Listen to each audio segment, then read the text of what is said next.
طرف ہو جائے تو میرے نبی پاک نے فرمایا تو رب کے بارے میں جیسا گمان کرے گا اللہ بھی تیرے لیے ویسا ہی بن جائے گا. اللہ ویسا بن کے تجھے نوازے گا. اگر تیرا یہ ذہن بن جائے نا کہ جو اللہ مجھے دے گا وہ مجھے ہی دے گا تو اللہ تبارک و تعالیٰ سب سے بڑھ کر تجھے ہی عطا فرمائے گا. لیکن امید رب کری اور امید رحمت کی، اس کے کرم کی، اس کی عطا کی. ہاں ایک پہلو ضرور سوچ کے رکھنا چاہیے اس موضوع پر. ساری دنیا نکما کہہ دے تو بیٹا ماں باپ کے نزدیک نکما نہیں ہوتا. باپ بیچارہ ایک غلطی بچہ کرتا ہے تو وہ جاتا ہے، دوسری کرتا ہے تو جاتا ہے، تیسری جگہ بھی اس کے حصے کی معافی مانگنے جاتا ہے، بڑا کچھ کرتا ہے. پھر ایک وقت آ ہی جاتا ہے کہ جب باپ مجبور ہو کے اخبار پہ اشتہار دیتا ہے کہ میں نے اسے آگ کر دیا ہے، اب میں اس کے سیاہ سفید کا مالک. کیا خیال ہے آپ کا؟ پہلی غلطی پہ ابا جی ایسے کر دیتے ہیں جی، دوسری پہ کرتے ہوں گے. کب کرتے ہیں؟ جب بولے جب حد ہو جاتی ہے. اور ایک دو اشتہار نہیں ہوتے. آپ سویرے اخبار کھولیں، اخبار کے اندر کے صفحات کا مطالعہ کریں تو شاید درجنوں اشتہار ہوتے ہیں آنکھ نامے کے. بھئی کس باپ کا دل کرتا ہے کہ وہ بیٹا جس کے لیے اس کی امید ہے کہ کل میرے بڑھاپے کا سہارا بنے گا وہ لکھ کے دے دے کہ میرا رشتہ ہی کوئی نہیں بیٹے کے ساتھ؟ کس کا دل کرتا ہے؟ اور پھر یہاں تک نہیں ہوتا بلکہ آپ قانون جاننے والے لوگوں سے کبھی پوچھیں، وہ آنکھ نامہ لوگ عدالتوں میں جمع کراتے ہیں، کہتے ہیں جی میں نے تو اخبار میں نکال دیا، میرا اس کے ساتھ کوئی تعلق، اماں کہتی ہے میرا کوئی رشتہ نہیں. کیوں؟ کب ہوتا ہے ایسے؟ جب بچہ حد کر دے.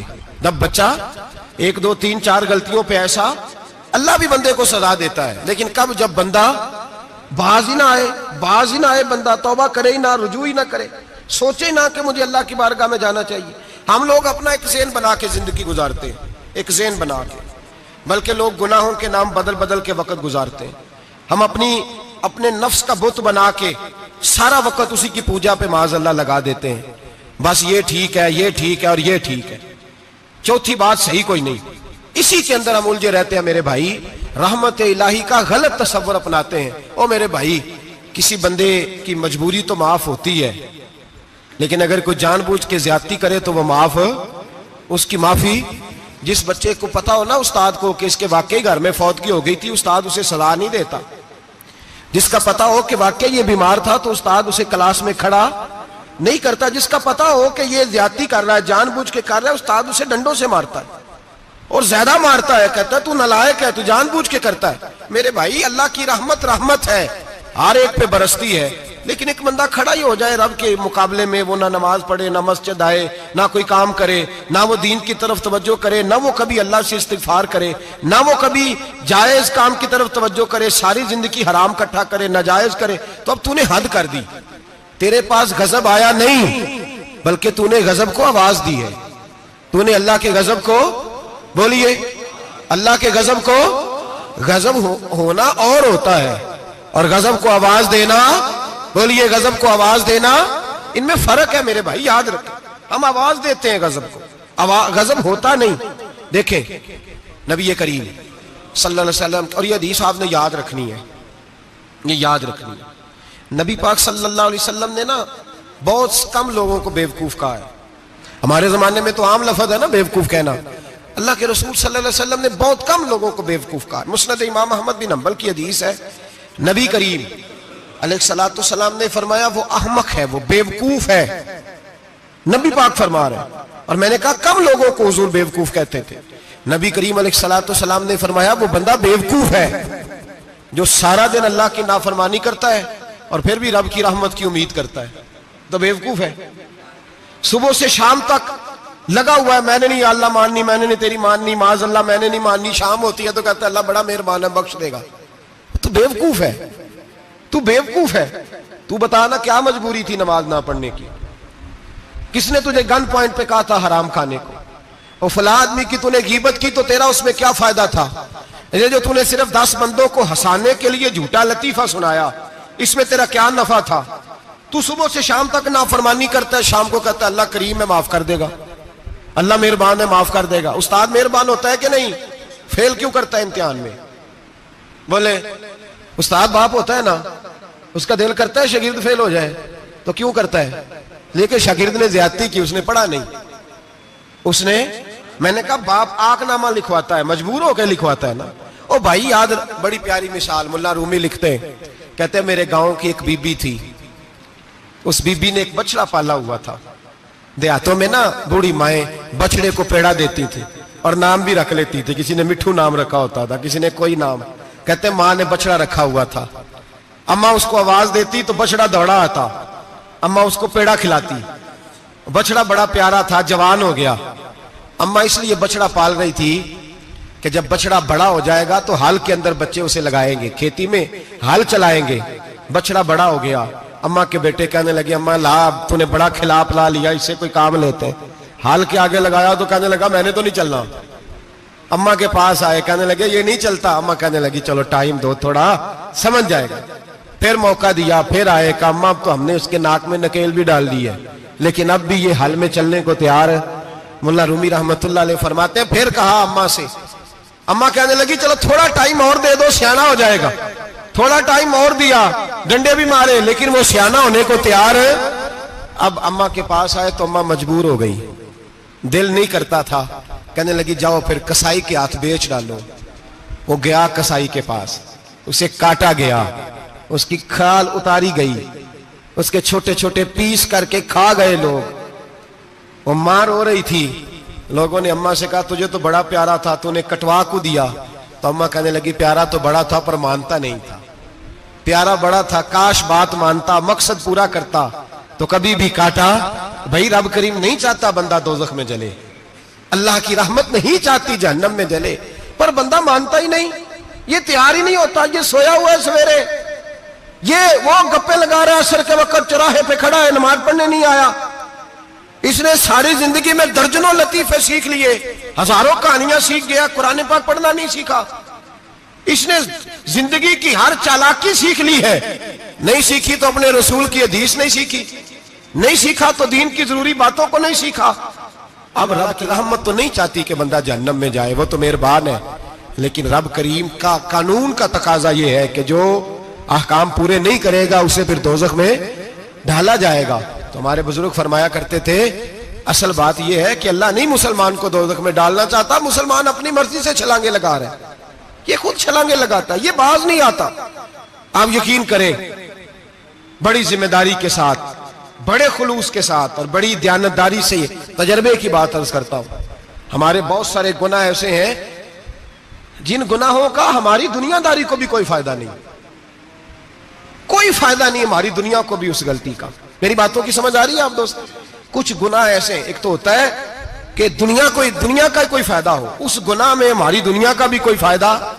جو آدمی جھوٹے لطیفے سناتا ہے، جھوٹ بولتا ہے، جھوٹ کوئی فائدہ نہیں اسے، لوگ 10 منٹ ہنستے ہیں اور باہر جا کہتے ہیں یار یہ تو کوئی غیر سنجیدہ آدمی، وہ عقل ہی نہیں، کیا فائدہ کمایا اس نے، کیا نفع لیا اس نے۔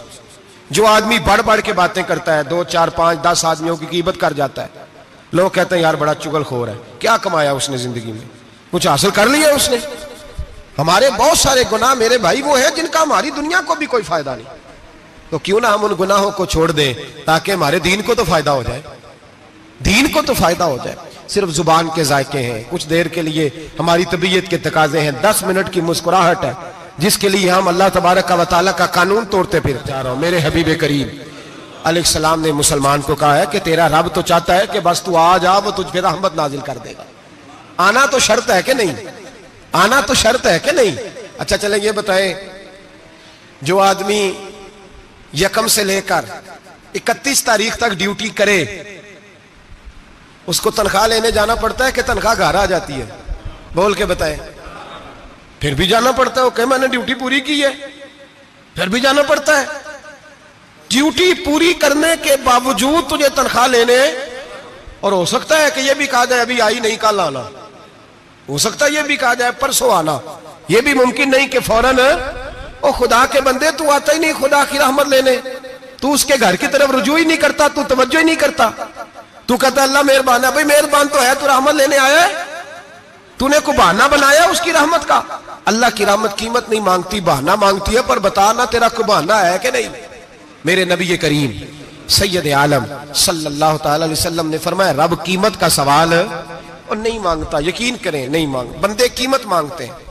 آپ 100 دفعہ مسکرا کے بات کریں، ایک دفعہ نہ کریں تو کہتے ہیں مولوی صاحب امیر ہو گئے، اب تو صحیح سلام بھی نہیں لیتے۔ ایک دفعہ ہو سکتا ہے بیچارہ پیٹ میں درد ہو رہی ہو سکتا ہے گھر کی کو بہت بڑی ٹینشن ہو سکتا ہے کوئی مجبوری ہو، بندے ہمہ وقت قیمت مانگتے ہیں، ہمہ وقت آپ تندرست ہیں، ہر وقت آپ قیمت ادا کرتے ہیں تو لوگ راضی ہیں۔ لیکن رب کہتا تو کوئی قیمت نہ دے، کوئی بہانہ ہی بنا لے، تیرا رب تجھ سے راضی ہو جائے گا۔ سنیں بڑی پیاری حدیث، بڑی خوبصورت حدیث، کنز المال میں دیگر کتب احادیث میں ہے۔ حضرت ابو ہریرہ رضی اللہ تعالیٰ عنہ فرماتے ایک بابا جی نبی پاک کی بارگاہ میں آئے، اور جب وہ واپس جانے لگے تو میں نے عمر پوچھی تو عمر تھی 96 سال۔ کہتے ہیں بزرگ جب آئے نا تو یہ بھویں جو ہے نا ان کی سفید ہو کے تو یوں آنکھوں پہ آ گئی، بڑی چھڑی بابا جی نے پکڑی ہوئی اور دونوں ہاتھ پکڑ کے نا چھڑی کے اوپر جھکے ہوئے ہیں ایک جانب، قربان جاؤں۔ کہتے ہیں جب وہ بزرگ مسجد میں داخل ہوئے تو میرے رسول نے کھڑے ہو کے استقبال فرمایا، کھڑے ہو، اور نبی کریم صلی اللہ علیہ وسلم نے آگے بڑھ کے بابا جی کو بازو سے پکڑا اور بٹھایا۔ حضور بیٹھ گئے، کہا بزرگوں کیسے آئے ہو؟ تو کہتے ہیں وہ بابا جی بات کرتے تو آنکھ کھول کے پہلے حضور کا چہرہ دیکھتے، پھر وہ بات کرتے تو ان کے لب و لہجے کے اندر بڑی پریشانی، بڑی تکلیف، بڑی مایوسی۔ عرض کرنے لگے یا رسول اللہ، حضور زندگی ساری گناہوں میں بیت گئی ہے، حضور غلطیاں ہی غلطیاں، یاد ماضی عذاب ہے، یا رب چھین لے مجھ سے حافظہ میرا۔ اے اللہ کے رسول بڑی لمبی فہرست ہے، پاپ ہی پاپ ہے، کالے سیاہ دفتر ہے۔ یا رسول اللہ صلی اللہ علیہ وسلم جب پلٹ کے دیکھتا ہوں حضور مجھے نیکی دکھائی نہیں دیتی۔ حضور اس عمر میں آپ کا ایک صحابی ملا ہے، اس نے بات سمجھائی ہے تو تھوڑا خیال آیا ہے، لیکن یا رسول اللہ صلی اللہ علیہ وسلم اب میرا وجود بیکار ہو گیا ہے، حضور بوڑھا ہو گیا ہوں۔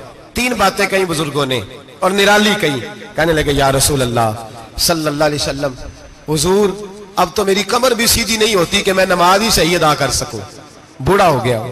یا رسول اللہ صلی اللہ علیہ وسلم اب میرے اندر طاقت نہیں کہ میں محنت مزدوری کر کے صدقے اور خیرات دے سکوں۔ یا رسول اللہ صلی اللہ علیہ وسلم اب میں تلوار لے کے جہاد بھی نہیں کر سکتا، حضور نہ میں لمبی نمازیں پڑھ سکتا ہوں، آقا نہ میں صدقات و خیرات دے سکتا ہوں، محبوبہ نہ میں دین کے لیے کوئی جہاد کر سکتا ہوں، بیکار وجود ہے، بیکار وجود کو تو گھر والے برداشت نہیں کرتے، بچے دعا کرتے ہیں یا اللہ ابا جی کو پردہ دے دے، اماں کو پردہ دے دے، بیکار ہو گیا ہوں اور آج آیا ہوں تو مجھ بیکار کو میرا رب قبول کر لے گا؟ آج کلمہ پڑھوں تو بیکار ہوں، کسی کام کا نہیں، نہ نماز نہ صدقات نہ جہاد، قبول کر لے گا؟ حضرت ابو ہریرہ فرماتے ہیں جیسے برسات میں بارش کی جھڑی لگتی ہے، یوں مصطفیٰ کی آنکھوں سے جھڑی لگ گئی، حضور کھل کے روئے، کھل کے۔ اور میرے حبیب پاک نے فرمایا بزرگوں بڑے مجاہد ہیں، دین کے لیے جہاد کرنے والے بڑے ہیں، رب کریم کو آپ کی تلوار کی اتنی حاجت نہیں، اور فرمایا اس کے خزانے کوئی خالی تو نہیں کہ آپ ہی گویا صدقہ دیں گے تو بھرے جائیں گے، اور فرمایا پھر رب کریم کی شان میں اضافہ نہیں کرتی عبادتیں، وہ تو بندے کو نفع دیتی ہیں۔ میں بزرگوں نہ آپ جہاد کریں نہ آپ صدقات دیں، لا لمبی نمازیں پڑھیں، آپ صدق دل سے آ جائیں، اللہ کے رسول کا وعدہ ہے رب آپ کو بغیر حساب کتاب جنت عطا فرما دے گا۔ آنا تو شرط ہے کہ نہیں؟ آئیں تو صحیح، نہ پہنچے تو صحیح، آ جائیں، اس کو نہیں عاجز صدقات و خیرات کی، جہاد کی تبلیغ، آئے تو صحیح نا، ان العبد اذا تعرف ثم تاب تاب اللہ علیہ۔ میرے حبیب نے فرمایا بندہ جب رو کے کہتا ہے نا یا اللہ غلطی ہو گئی معاف کر دے، فرمایا میرا مالک اسے فوراً ہی معاف فرما دیتا ہے۔ تو آ تو صحیح، تو آتا ہی نہیں، تو آ ہی نہیں رہا، تو گھر میں بیٹھا ہوا ہے، تو سویا ہوا ہے، تو دکانداری کر رہا ہے، تو پیسے گن رہا ہے، تو آیا ہی نہیں، آ تو صحیح۔ بلکہ میرے نبی پاک فرماتے ہیں جب اللہ پاک کا بھاگا ہوا غلام آتا ہے پھر تو اللہ زیادہ راضی ہوتا ہے، پھر تو اللہ زیادہ راضی ہوتا ہے، زیادہ راضی ہوتا ہے، تو آ تو صحیح، پہنچ تو صحیح۔ بلکہ صوفیات اور بات کرتے ہیں، وہ کہتے ہیں تو کبھی بھول کے بھی رب رب کرے تو اللہ تو اسے بھی قبول کر لیتا ہے، بھول کے۔ ملا رومی کہتے ہیں بنی اسرائیل کا بندہ ہے، صنم پتھر کو کہتے ہیں، بت کو کہتے ہیں، بت کے سامنے کھڑا ہے اور ساری رات کہتا ہے یا صنم یا صنم یا صنم، اے پتھر اے بت، ساری رات پکارتا رہا، رات گہری ہو گئی، نیند کا غلبہ تھک گیا، سونے کے قریب آیا تو غلطی سے منہ سے نکل گیا یا صمد، یا صنم کی جگہ نکل گیا۔ رب کریم نے فرمایا جبریل دوڑ کے جا، جو مانگتا ہے اسے دے دے۔ حضرت جبریل عرض کرتے ہیں مولا بھول کے تیرا نام لے رہا ہے، بھول کے لے رہا ہے. تو رب کریم نے فرمایا چل نام تو میرا ہی لے رہا ہے نا, میرا لے رہا ہے نا. یا اللہ, وہ اللہ کریم نے فرمایا جھوٹے کے سامنے ساری رات کا کھڑا ہے, ساری رات کا پکار رہا ہے, اسے کچھ نہیں ملا, تو سچے کا نام لیا ہے. اگر میں بھی کچھ نہ دوں اور بت میں اور مجھ میں فرق کیا رہ جائے گا؟ جا جو مانگتا ہے جھولی بھر کے دے, نام تو لیا ہے نا. او بھائی تو بہانا تو بنانا, آ تو صحیح نا, تو یہاں آ جا, پہنچ جا, آ جا, بس بیٹھ جا, اس کی بارگاہ ناز میں حاضر تو ہونا. تجھے فرصت ہی نہیں. تو یاروں کے لیے ٹائم نکالتا ہے, بازاروں کے لیے ٹائم نکالتا ہے, گلیوں کے لیے ٹائم نکالتا ہے, چوکوں چوراہوں کے لیے ٹائم نکالتا ہے, ہفتے میں ایک دن ہوٹلنگ کے لیے بھی جاتا ہے, لیکن کبھی چھپ کے 2 نفلوں کی تجھے توفیق نہیں ہوتی. اور میں کئی دفعہ کہہ چکا ہوں, جس بندے کو بغیر عبادت کے رزق زیادہ ملنے لگ جائے اس پر آزمائش ہوتی ہے رب کریم کی. اللہ فرماتا ہے اس کو پیسے دو, اسے آنے نہ دینا, اس کو چل پیسے دوڑ جا.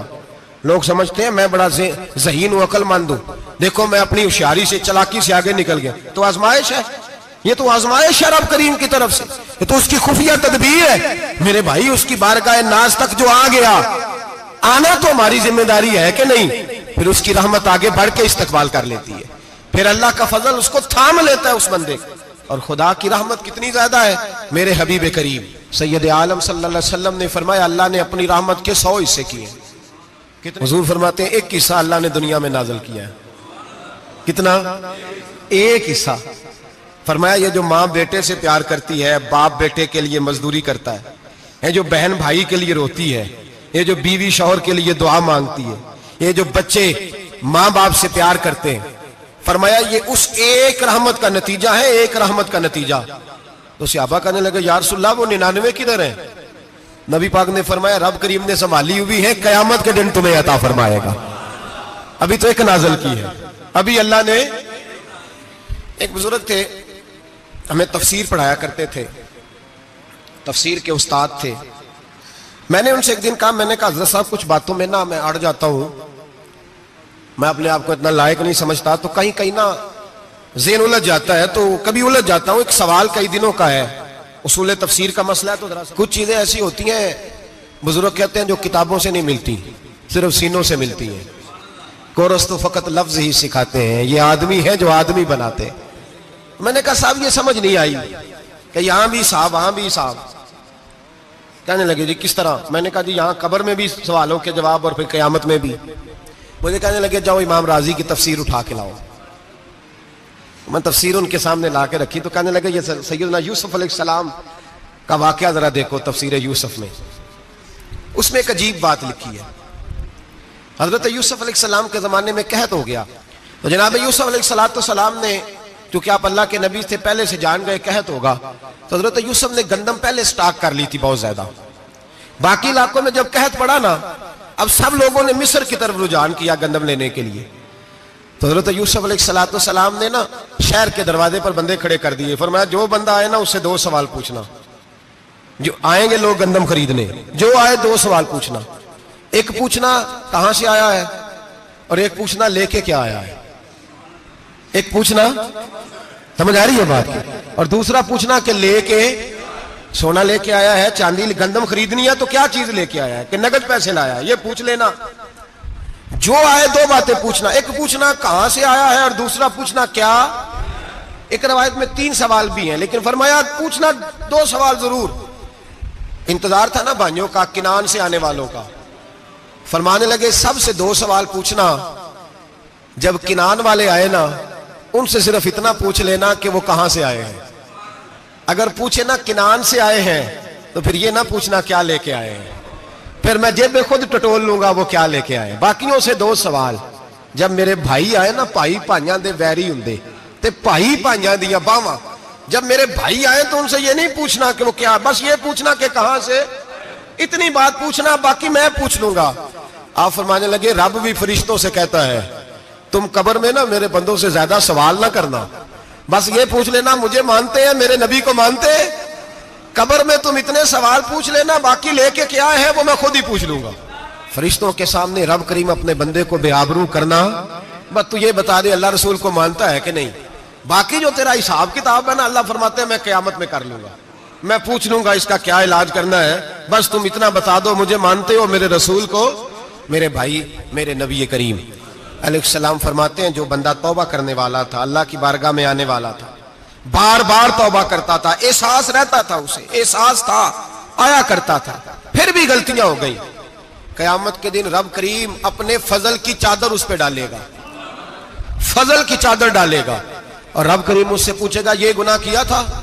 اور نبی پاک فرماتے ہیں اس نے بڑے بھی گناہ کیے، اللہ چھوٹے چھوٹے گناہوں کے بارے میں پوچھے گا، یہ غلطی کی تھی، یہ گناہ، بندہ ڈر رہا ہے، وہ کہہ رہا ہے پتہ نہیں سزا کیا ملے گی، کیونکہ دنیا میں بھی ڈرتا رہا، یہاں بھی ڈر رہا ہے، شرط یہ ہے کہ احساس والا ہو، آتا رہو، پھر بھی غلطیاں ہو گئی، خیال کرتا تھا، محنت کرتا تھا، نیک ہونے کی جدوجہد کرتا تھا، کوتاہیاں رہ گئی، یہ گناہ کیا تھا یا اللہ بھول گیا تھا، یہ گناہ کیا اللہ مجھ سے غلطی ہو گئی، یہاں بھی کیا تھا یا اللہ غلطی ہو گئی۔ نبی پاک صلی اللہ علیہ وسلم فرماتے ہیں چھوٹے چھوٹے گناہ اللہ دکھا رہا ہے اور اس سے کہہ رہا ہے یہ کیا تھا، مانتا جا رہا ہے۔ رب کریم فرماتا ہے پتہ ہے میں تیرے ساتھ کیا کرنے والا ہوں؟ ٹانگیں کانپ گئی، یا اللہ پتہ نہیں، فرمایا میں تجھے ان گناہوں کے بدلے نیکیاں دینے لگا ہوں، ان گناہوں کے بدلے نیکیاں۔ نبی پاک فرماتے ہیں فٹافٹ ہی بول پڑا، کہنے لگا یا اللہ میں نے تو بڑے بڑے گناہ بھی کیے، اگر تو نے گناہوں کے بدلے نیکیاں دے دیا تو میرے تو بڑے بڑے پاپ بھی ہیں، وہ دوسرے کدھر ہیں؟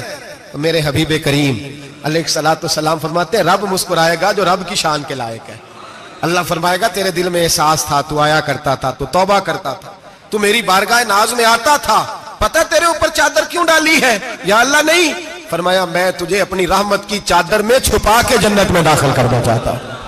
میرے بھائی تو آ تو صحیح، تو پہنچ تو صحیح، خدا را یہ جو جتنی دنیا داری ہے نا، یہ تو آپ ہر وقت کریں گے تو راضی ہوں گے لوگ، ہر وقت۔ اور یہ جو ہم نے پلاننگ کی ہوئی ہے نا کہ میں فلانا کام کر کے سیانا ہو جاؤں گا، تو اتنی مہلت نہیں دی اللہ پاک نے، وہ کہتا فوراً آ، اپنی منصوبہ بندی بدلیں، رحمت الہی کی جانب توجہ کریں، اپنا ذہن رب کریم کے بارے میں کرم والا بنائے، اور یہ ارادہ کریں کہ میں اس کی بارگاہ میں آؤں گا تو وہ مجھے عطا کرے گا۔ اپنے بازو پہ بھروسہ نہ کریں، اپنی عقل پہ بھروسہ نہ کریں، بھروسہ جب بھی کریں خدا کی رحمت پہ کریں، اس کے فضل پہ کریں، اس کے کرم پہ کریں، اور ذہن بنائیں کہ اللہ معاف کرنے والا ہے۔ ہمارے ذمہ یہ ہے کہ ہم اپنے گناہوں کا احساس پیدا کریں، ہماری ذمہ داری یہ ہے کہ ہم توبہ سچی اور کھری کریں، ہماری ڈیوٹی یہ ہے کہ ہم اللہ کی بارگاہ میں صحیح معنوں میں حاضری دیں۔ ہم توبہ بھی جھوٹی کرتے ہیں، بلکہ اگر میں کہوں کہ مذاق کرتے ہیں۔ شب برات آنے والی ہے نا، کس دن ہے؟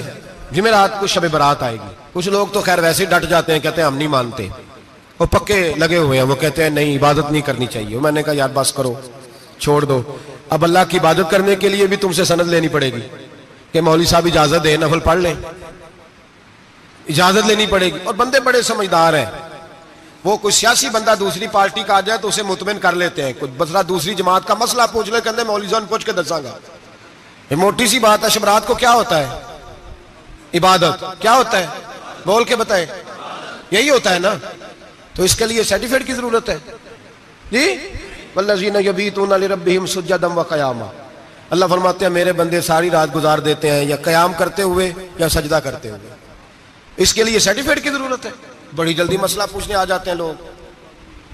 ہاں، ایک وہ ہے جو مانتے نہیں سرے سے، ایک وہ ہے جو بڑا عجیب مانتے ہیں، وہ کہتے ہیں شب رات ہے، چھوٹا گوشت ہی نہیں مل رہا دکان سے۔ بھئی شب رات گوشت کھانے کا دن ہے، حلوہ کھانے کا دن ہے شب برات، موج کرنے کا دیہڑا آ گیا شب برات۔ شب رات آئی ہے، پہلے کلو گوشت آتا تھا، 2 کلو لے لو، یہ کون سا طریقہ ہے شب برات منانے کا؟ اور پھر شب برات منائی جائے گی، معراج شریف سے پٹاخے چل رہے ہیں روز شام کو، چلتے ہیں نا؟ نہیں، میں کہ مینوں غلطی لگتی تسی بولے نہیں نا، چلتے ہیں پٹاخے؟ کون بیچتا ہے پٹاخے؟ ہندو، سکھ، یہودی؟ چلاتا کون ہے؟ کس نے کہا چلانے کو؟ اس میں کوئی کسی فرقے کا بھی اختلاف نہیں ہوتا۔ ڈرنا چاہیے اللہ پاک سے۔ اللہ جہنم کی آگ ٹھنڈی کرتا ہے، ہم جلاتے ہیں شب رات کو، رب فرماتا ہے ٹھنڈی ہوگی ہم جلا رہے ہیں۔ بچے پٹاخوں کے پیسے پڑوسی سے لے کے آتے ہیں کہ ہم سے لیتے ہیں؟ ہم منع کیوں نہیں کرتے؟ جوتے نہ پالش کرنے پہ تو تھپڑ لگتے ہیں، تو پٹاخے والے بچے کو نہیں پوچھا جا سکتا؟ باپ کی ذمہ داری ہے، اور محدثین نے مسئلہ لکھا ہے اگر بچہ نابالغ کوئی غلطی کرتا ہے تو اس کا باپ ذمہ دار ہے، جواب دے اس کی جگہ پہ۔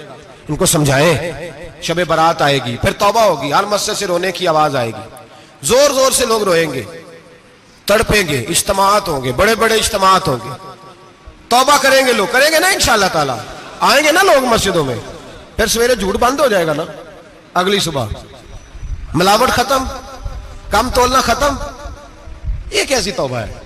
وہ دکاندار جو شبرات والے دن غلط سوجی فروخت کر رہا ہے, ملاوٹ والی چینی بیچ رہا ہے, تاکہ دوائیوں میں دھوکہ دیتے ہیں لوگ, دوائیوں میں دھوکہ دیتے ہیں.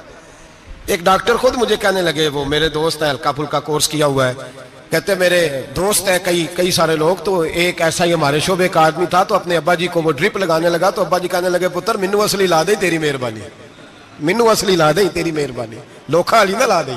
یہ حال ہو گیا ہے. مجھے بتائیں وہ قوم اخلاقی طور پہ کتنی گر چکی ہے جو دوائیوں میں زہر بیچتی ہے, دوائیوں میں. اور میں انشاءاللہ کسی موقع پر تفصیل سے اس پر گفتگو کروں گا, بڑی تفصیل سے. میں نے بہت سی معلومات اکٹھی کی ہیں کہ کتنا ظلم کرتے ہیں یہ لوگ, لکھنے والے بھی, لانے والے بھی, بیچنے والے بھی, کتنے بڑے مجرم ہیں. صحت کے ساتھ کھیلتے ہیں, صحت. بارہ لام دام برسرے مطلب جس آدمی نے دھوکے کا مال لا کے رکھا ہے شبرات والے دن کے رات توبہ بھی کرنی ہے اور سویرے یہ بیچنا بھی ہے, وہ توبہ کرنے آیا ہے. جس نے دھوکے کا مال لا کے رکھا ہے کہ سویرے بیچنا ہے اور رات توبہ بھی کرنی ہے, وہ توبہ کر رہا ہے کہ مذاق کر رہا ہے؟ توبہ میری توبہ, استغفر اللہ, یا اللہ معاف کر دے, اونچی اونچی آواز میں رو رہا ہے, اور سویرے سارے چکر وہی ہیں. یہ کیسی توبہ ہے؟ توبہ کیا ہے؟ میرے نبی پاک علیہ السلام کے غلاموں نے توبہ کی تقسیم کی. حضرت حسن بصری سے کسی نے پوچھی توبہ کیا ہے, تو آپ نے فرمایا توبہ یہ ہے کہ جب تو توبہ کر لے تو پھر اس جگہ نظر نہ آنا جہاں کھڑے ہونے سے رب رسول ناراض ہوتے. اور فرمایا توبہ یہ ہے کہ جب تو نے توبہ کر لی پھر وہاں سے غیر حاضر نہ ہونا جہاں حاضری کا تجھے اللہ رسول حکم دیتے ہیں. یہ تیری توبہ ہے. اور اگر تو ایسا نہیں کرتا پھر تو نے توبہ نہیں کی, پھر تو نے مذاق کیا.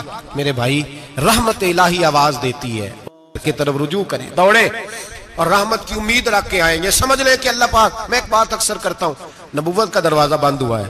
داتا گنج بخش علی اجویری نے کہیں نہیں لکھا تھا کہ میرے بعد علی بن عثمان اجویری دوسرا نہیں آ سکتا. حضرت مجدد صاحب کہیں نہیں لکھ کے گئے کہ دوسرا مجدد الفسانی پیدا نہیں ہوگا. حضرت بہاءالحق نقشبند بخاری نے کہیں نہیں کہا کہ میرے جیسا ولی نہیں ہو سکے. بزرگوں نے کبھی نہیں کہا. تو جدوجہد تو کر. اقبال کہتے ہیں آج بھی ہو اگر ابراہیم کا ایمان پیدا, آگ کر سکتی ہے انداز گلستان پیدا.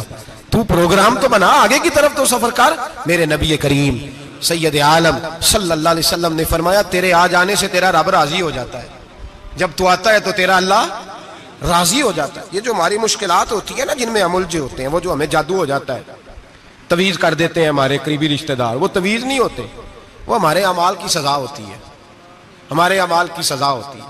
ہم وہ ڈھونڈتے پھرتے ہیں کہ بابا مل جائے پھونک مارے صحیح کر دیں, حالانکہ وہ ہمارے اعمال کی سزا ہے. ہمیں اپنی تربیت کرنی چاہیے ہمیں. اور ویسے بھی دم درود تویز دھاگا میں اکثر کہا کرتا ہوں, میں کہتا ہوں میں نے کسی کتاب میں نہیں پڑھا کہ کوئی بندہ نبی پاک سے یمن سے دم کرانے آیا ہو کہ میں حضور سے دم کرانے جا رہا ہوں, مصر سے آیا ہو دم کرانے, شام سے دم کرانے آیا ہو.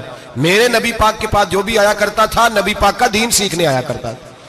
دم درود تو ایک ضمنی چیز ہے, ذلی چیز ہے, ہو گیا تو ٹھیک ہے, ورنہ اللہ پاک اگر بیماری میں راضی ہے تو نبی پاک نے خود بیماری کو سینے سے نہیں لگا کے رکھا. خود اللہ کے محبوب سید عالم صلی اللہ علیہ وسلم کا وصال بیماری کے ساتھ ہوا. تو بیماری تو مریدنی ہے میرے نبی پاک کی, وہ تو کنیز ہے حضور کے گھر کی. عام دام برسر مطلب کھری توبہ, سچی توبہ. اور کس طرح کی توبہ؟ میرے نبی کریم علیہ الصلوۃ والسلام نے ایک دن صحابہ سے پوچھا ایک بات تو بتاؤ, بخاری مسلم کی حدیث ہے, یا رسول اللہ پوچھئے. نبی پاک صلی اللہ علیہ وسلم نے فرمایا اگر کوئی آدمی صحرا میں سفر کر رہا ہو, بہت بڑا صحرا ہو, اونٹ پر اس کا سفر ہو اور اس نے اونٹ پر کھانے پینے کا سامان باندھا ہو, پیسے بھی رکھے ہو, پانی بھی رکھا ہو, تھک گیا سفر کرتا کرتا, درخت کی ایک ٹہنی کے ساتھ اونٹ کی نکیل باندھی اور درخت کے نیچے لیٹ گیا آرام کرنے کے لیے. اللہ کے حبیب فرماتے ہیں اچانک اس کی آنکھ لگ گئی. جب جاگا تو اس نے دیکھا کہ اونٹ تو غائب ہو گیا ہے. اب نہ کھانا ہے, نہ پانی ہے, نہ پیسے ہیں, اور صحرا بڑا لمبا ہے, پیدل سفر بھی نہیں کر سکتا. تھوڑا سا ڈھونڈا, پھر موت کا انتظار کرنے لگا, سوچنے لگا موت آئے گی, اب مر جاؤں گا. اللہ کے محبوب فرماتے ہیں تھوڑی دیر گزری, جب بالکل مایوس ہو گیا تھا تو اچانک نظر پڑی تو اونٹ اس کا سامنے کھڑا تھا. نبی پاک صحابہ سے پوچھتے ہیں بتاؤ, اس کی کل کائنات اجڑ گئی تھی, رات ضائع ہو گئی تھی, ہر شے لٹ گئی تھی, دوبارہ اسے مل گئی ہے, بتاؤ اسے کتنی خوشی ہوگی. صحابہ کہنے لگے یا رسول اللہ نئی زندگی مل گئی اس بندے کو, وہ ساری دنیا سے زیادہ راضی ہے. تو میرے کریم رسول صلی اللہ علیہ وسلم نے فرمایا رب کریم کا نافرمان بندہ جب اس کی بارگاہ میں آ کے توبہ کرتا ہے تو اللہ اس سے بھی زیادہ راضی ہو جاتا ہے.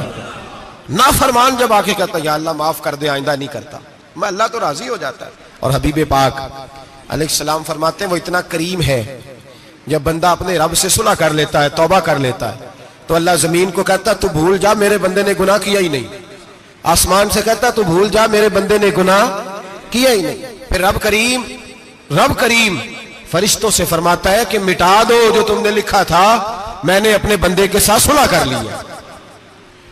شب برات کو آئیں گے مسجد میں انشاءاللہ. کتنے بجے؟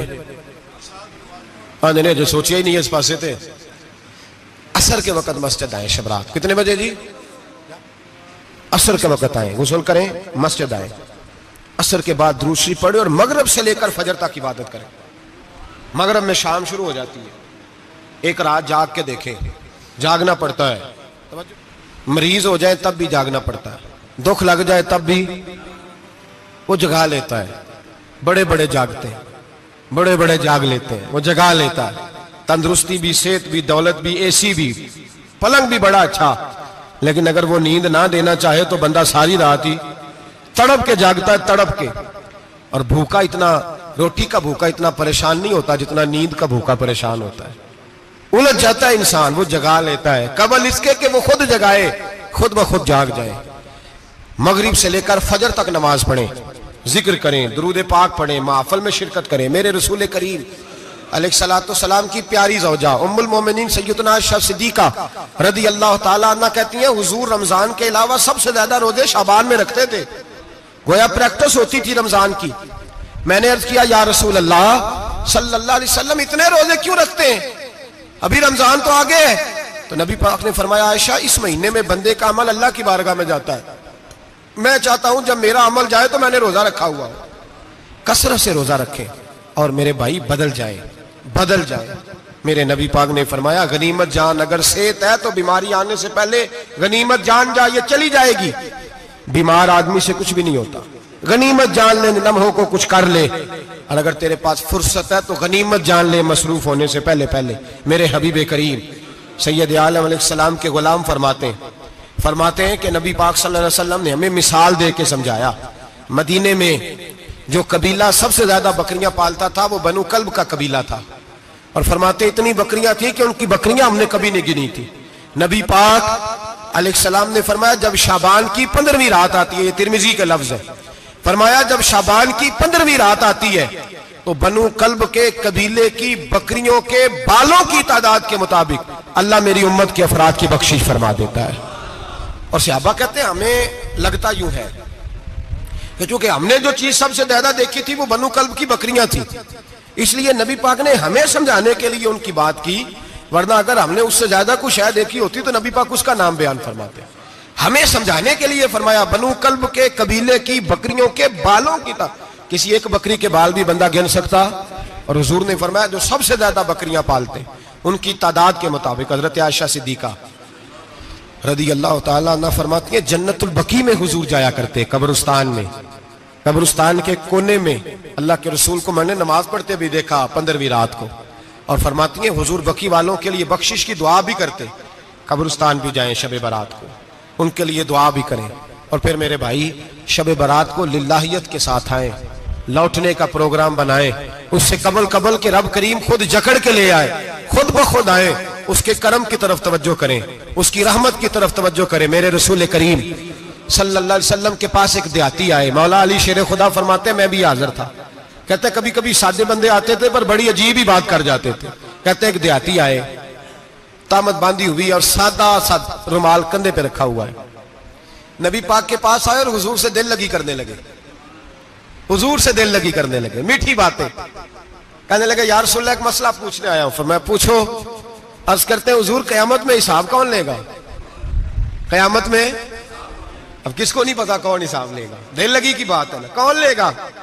نبی پاک نے فرمایا اللہ حساب لے گا. تو کہتے ہیں اس نے نا اور جملہ کہا تو ہم اس کی بات پہ حیران ہو گئے, کہنے لگے یا رسول اللہ واقعی اللہ حساب لے گا؟ تو کہتے ہیں نبی پاک مسکرائے, فرمانے لگے تجھے تیری مار ہوئے, میں سچی تو کہہ رہا ہوں, تو کس طرح کی بات کر رہا ہے, اللہ حساب لے گا.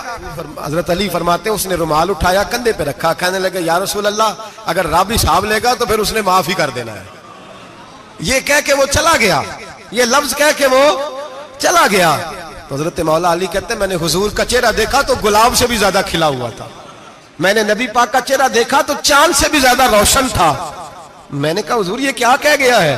نبی پاک نے فرمایا بندہ بڑا سادہ تھا، بات بڑی پیاری کر گیا ہے، بڑی پیاری کر گیا ہے. حضور نے فرمایا علی رب کریم ہے، اور کریم جب غالب ہوتا ہے تو کرم ہی فرمایا کرتا ہے.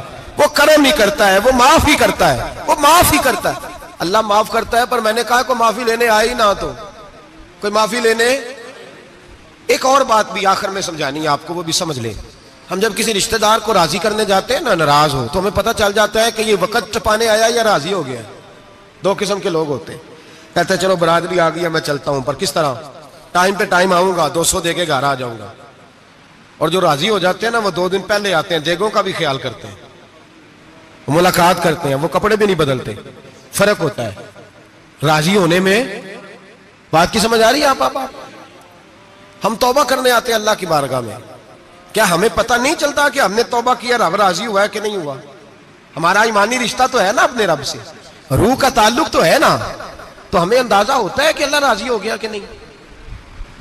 اندازہ تو ہونا چاہیے نا ہمیں. یہ بات کہنے کی نہیں، یہ بات محسوس کرنے کی ہے. اس کو محسوس کریں. ہم جب اللہ کی بارگاہ میں آئے تو پھر ہمیں اندازہ ہونا چاہیے کہ میں نے منا لیا ہے کہ نہیں منا سکا. میں اس کو راضی کر کے اٹھ رہا ہوں کہ نہیں اٹھ رہا. اگر بغیر راضی کیے اٹھے ہو تو پھر فارمیلٹی کرنے آئے تھے، پھر راضی کرنے نہیں آئے تھے.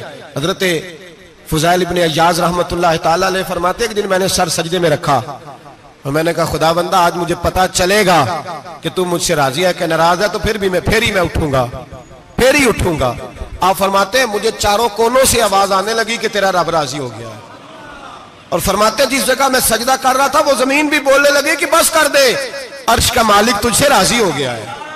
لیکن شرط یہ ہے، حضرت حبیب اجمی رحمت اللہ علیہ فرماتے ہیں میں سود کا کاروبار کرتا تھا توبہ کرنے سے پہلے.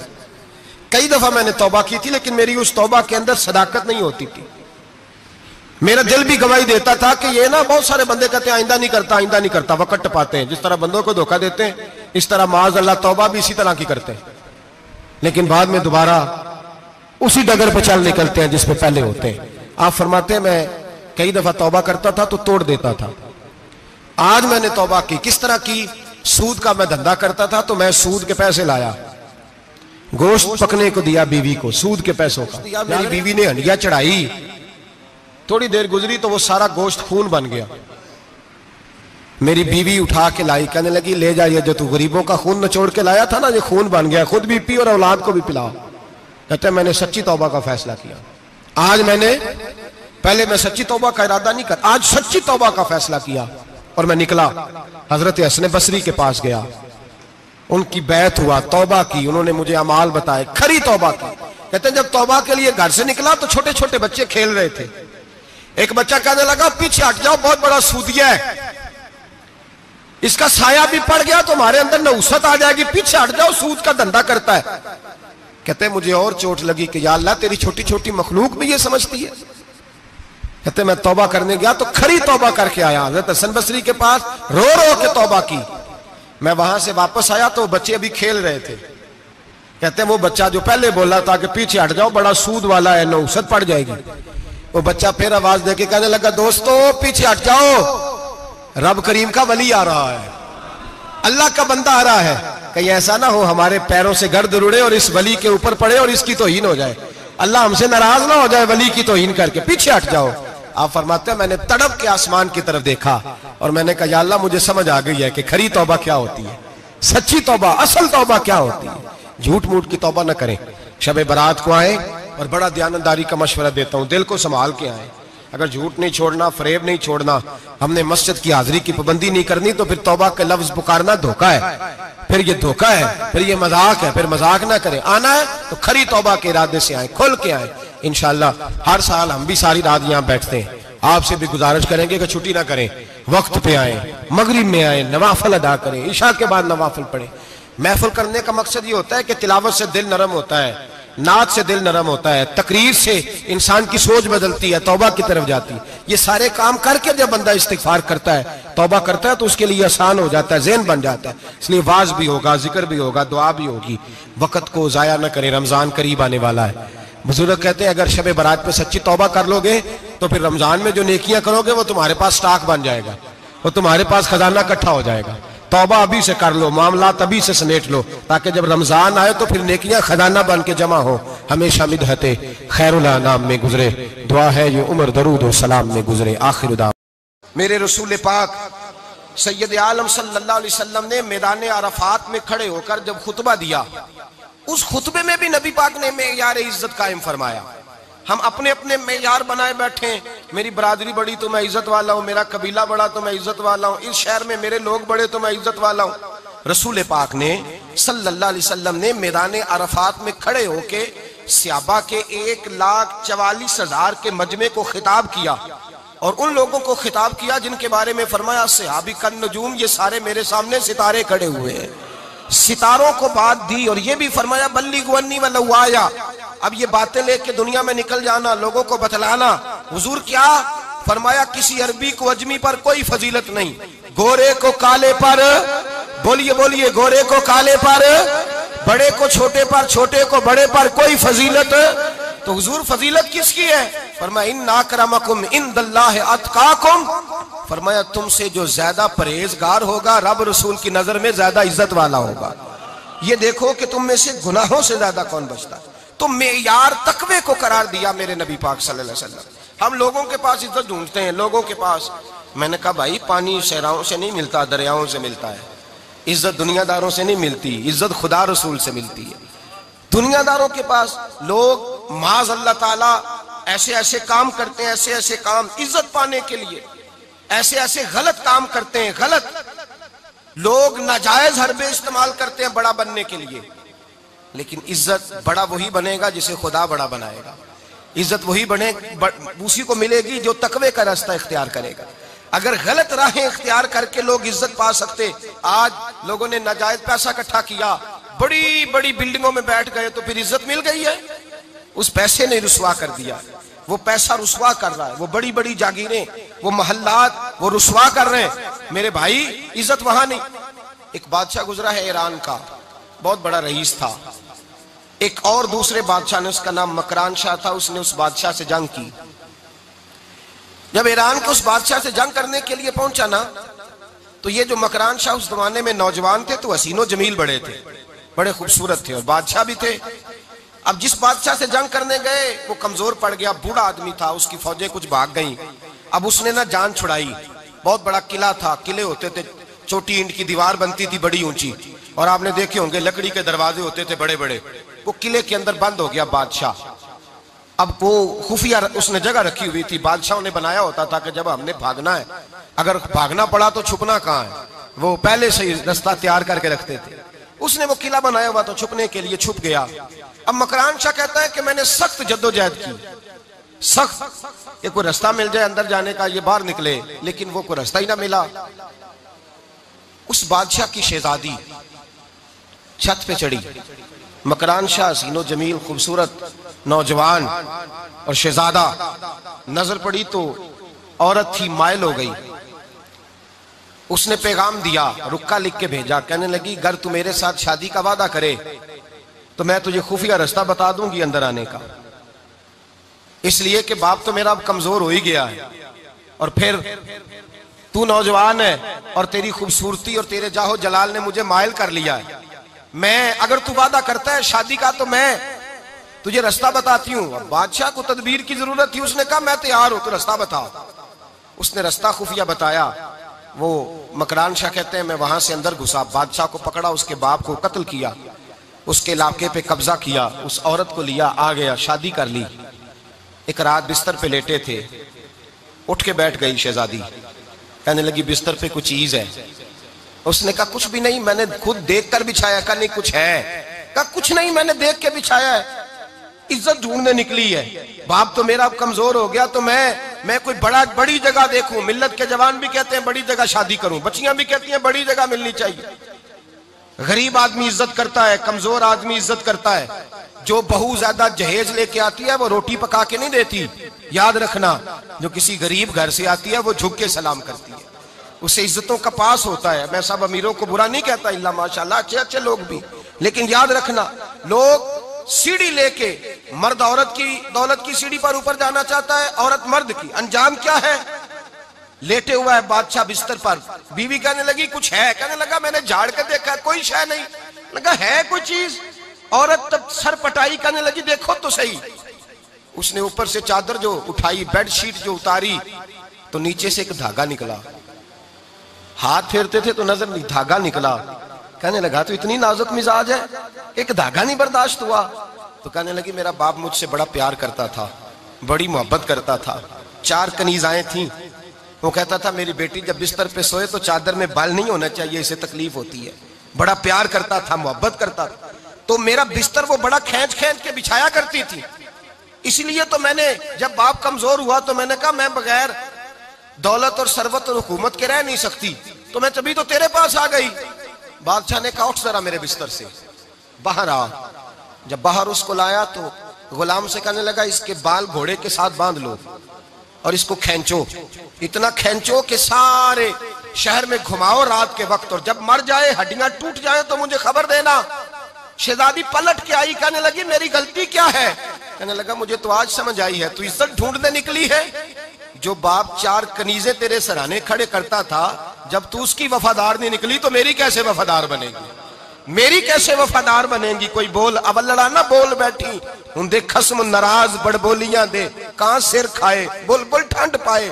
بڑے فرق نہیں سجنا بولیاں دے جڑیاں خسماں دی وچ رضا وسن، پاگ جاگ جاندے او نہ گولیاں دے. آپ ادلیاں سردار خان تکے اے شرما والیاں نو چوٹے ڈولیاں دے. یاد رکھیں لوگ عزت ڈھونڈنے نکلے ہیں، عزت ڈھونڈنے نکلے ہیں وہاں جہاں ہے ہی نہیں. عزت اس کو ملتی ہے جو خوددار ہو، باوقار ہو. میرے مصطفیٰ سے کسی نے پوچھا تھا یا رسول اللہ ذلت کیا ہے؟ 2 لفظ 2 حرف اور میرے نبی پاک نے سمندر سمو دیا. حضور ذلت کیا ہے؟ فرمایا لالچ کرنا ذلت ہے. حضور عزت کیا ہے؟ فرمایا جو رب نے تجھے دیا ہے اس پر صبر کر، اللہ تجھے عزت عطا فرما دے گا. جو اللہ نے دیا اس پہ صبر کر جو رب نے دیا. اگر تو ہاتھ پھیلائے گا ذلیل ہو جائے گا، رسوا ہو جائے گا. لالچ کرے گا تو رسوا ہوگا. جو اللہ نے تجھے دیا ہے، جو رب نے، خدا جانے بلندی ہے کہ پستی پر جہاں میں ہوں وہاں کوئی نہیں ہے. اپنے آپ کو اتنا اعلیٰ سمجھ کے شکر کے انداز کہ جہاں اللہ نے مجھے رکھا ہے وہاں کوئی اور موجود. تو شکوے کرتا پھرتا ہے، تو شکایت کرتا ہے میں بڑا کمزور ہوں، فلانا تگڑا ہے، میں بڑا ماڑا ہوں، فلانا مالدار ہے. نہ شکری نہ کر. لَإِن شَكَرْتُمْ لَأَزِيدَنَّكُمْ وَلَئِن كَفَرْتُمْ إِنَّ عَذَابِي لَشَدِيدٌ. فرمایا تو میرا شکر کرتا رہے میں تیری نعمتوں میں اضافہ کر دوں گا، اور اگر ناشکری کرے گا تو میں عذاب دوں گا، عذاب، اور میرا عذاب بھی سخت ہے.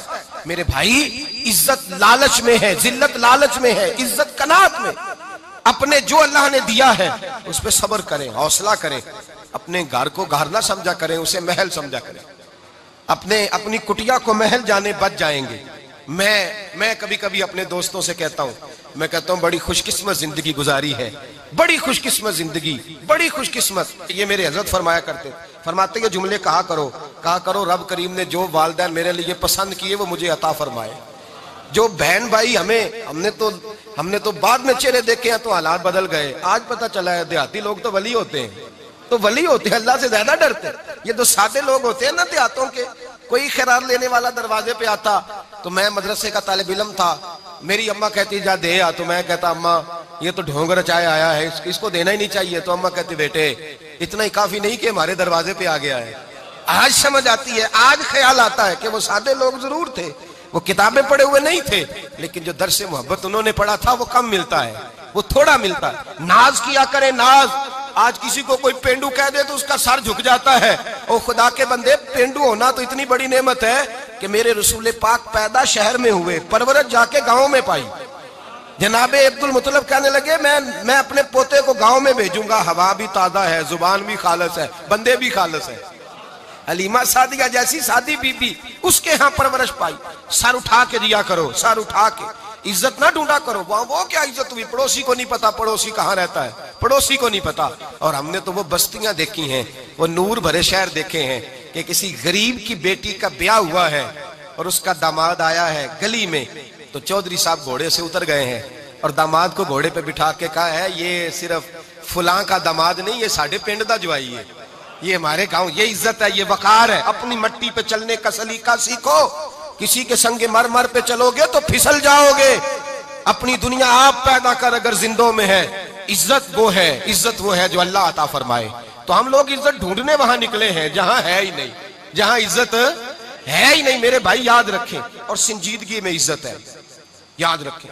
ہم لوگ شغل کر کے، زیادہ باتیں کر کے، آگے آگے بڑھ کے، کیمرے کے آگے ہو کے، آگے جا کے عزت حاصل کرنا چاہتے ہیں، یہ عزت نہیں۔ میرے رسول پاک سید عالم صلی اللہ علیہ وسلم نے فرمایا جو جمعے والے دن بعد میں آیا اور آگے نکلا، آیا بعد میں، نکلا آگے کی طرف بڑھا، لوگوں کی گردنیں پلانگ کے آگے گیا، فرمایا اس نے تو جہنم کی جانب پل بنایا اپنے لیے، رستہ بنا لیا دوزخ جانے۔ اور پھر جو بڑا ہوتا ہے اس کو نشست کی ضرورت تو نہیں ہوتی، جو بڑا ہوتا ہے اس کو نشست کی حاجت۔ حضرت ابراہیم بن ادم رحمت اللہ تعالیٰ علیہ ایک جگہ گئے، دعوت پہ گئے، ہمیں نشستوں کی ضرورت ہے، بڑائی کی ضرورت ہے، آگے بڑھنے کی ضرورت۔ آپ دعوت پہ تشریف لے گئے تو پیچھے جوتے پہ بیٹھ گئے، رش بہت زیادہ تھا، تو میزبان کہنے لگا حضرت آگے آئیے، فرمانے لگے یہیں بیٹھا رہنے دو۔ اس نے کہا حضور کیوں؟ فرمانے لگے اگر میری کوئی عزت ہے نا تو میں یہاں بیٹھوں گا تو میری عزت کم نہیں ہو جائے گی، میری عزت میں کمی۔ یاد رکھیں اس بات کو، یاد رکھیں عزت انسان کی، دیکھیں نا صدر اگر ایوان صدر میں ہو تو پھر بھی صدر ہی ہوتا ہے، اور اگر اپنے گاؤں چلا جائے تو پھر بھی اس کو نشست کی ضرورت ہے، وہ جہاں رہتا ہے وہاں۔ ایک بزرگوں کی میں نے بات بڑی اچھی سنی، میں بھی میرے پیارے بڑے ہیں قادری صاحب، میں ان سے اکثر کہتا ہوں آپ ہر روز یاد کراتے ہیں کہ یہ مفکر ملت ہے، بھول جاتا ہے لوگوں کو، کل بھول گیا تھا، یہ جملے کو بھولتے نہیں ہے نا جی، کوئی ضرورت کیا ہے ان القابات کی، کیا ہے ان کی، کوئی حاجت نہیں ہوتی۔ وہ ایک بزرگ تھے تو میں ان کی بات سن رہا تھا، دل کو لگی، کہنے لگے میں جلسے پہ آتا ہوں تو میں دوستوں سے کہتا ہوں میرا نام نہ پکارو، نقیب سے کہتا ہوں نام نہ پکارو، بس کہہ دو حضرت آ گئے تقریر کریں گے۔ تو کہتے ہیں مجھے نقیب کہنے لگا حضرت صاحب سب کو نہیں آپ کا پتا، کچھ کو پتا ہے کچھ کو نہیں پتا۔ تو سادے آدمی تھے نا، بڑی پیاری بات سمجھا گئے، کہنے لگے تیرے نعرے لگانے سے میری عزت کو بڑھے گی نہیں، جس کو نہیں نہ پتا ہوگا وہ دوسرے سے پوچھ لے گا یہ کون آئے ہیں، جس کو پتا نہیں نہ ہوتا پوچھ نہیں لگتا بھائی کون ہے، یا بڑے بندے اٹھے نے کون ہے، تو کہتے ہیں جس کو نہیں پتا ہوگا وہ ساتھ والے سے ضرورت نہیں ہے۔ جب اللہ عزت دیتا ہے تو پھر القابات کی کوئی اس میں گنجائش ہے، تو ہم عزت جان بوجھ کے بڑھ سنجیدگی میں عزت ہے، وقار میں۔ میرے مصطفیٰ نے فرمایا من صمت نجا، جو چپ کر گیا وہ نجات پا گیا، جو چپ کر گیا وہ چپ کر سہتے موتی مل سن ذکر کریں تے ہیرے، چپ کر سہتے موتی مل سن ذکر کریں تے جے پاگلا وانگو رولا پاویں نہ موتی، تو چپ رہ کے دیکھ، چپ رہ من سمت نجا۔ امام شافعی رحمت اللہ علیہ فرماتے ہیں ایک بادشاہ کا شہزادہ میرے ساتھ آیا، کہنے لگا مجھے حدیث کی سمجھ نہیں آتی، یہ حدیث کیا ہے، چپ رہ گیا تو بچ گیا، چپ رہ گیا تو عزت پا گیا، کیا مطلب ہے اس کا؟ آپ فرمانے لگے میں اسے جنگل میں لے گیا، میں نے کہا آج طوطے کا شکار کرنا ہے، طوطے کا۔ کہنے لگے جنگل میں پہنچے، طوطا ڈھونڈنے لگا، طوطا ہی کوئی نہیں ملتا۔ اچانک ایک درخت پہ طوطا بولا، طوطا جب بولا تو اس نے تیر مارا، طوطا گر گیا۔ میں نے کہا بیٹے سمجھ آئی ہے حدیث کی؟